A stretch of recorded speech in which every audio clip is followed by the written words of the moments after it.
নমস্কার বন্ধুরা, সবাই কেমন আছো? আশা করছি ভালোই আছো।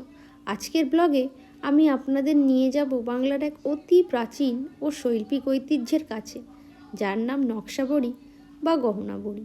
বিউলির ডাল, পোস্তদানা ও তিলের মেলবন্ধনে তৈরি এই বড়ি শুধু খাবার নয়, বরং এটি একটি সূক্ষ্ম হাতের কাজ।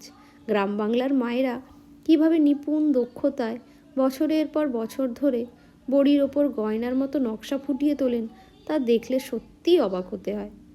নকশা বড়ির তৈরির সম্পূর্ণ পদ্ধতি আজ আমি এই ভিডিওতে শেয়ার করলাম। এই বড়ি তৈরির পেছনে থাকে অগাধ পরিশ্রম ও ভালোবাসা।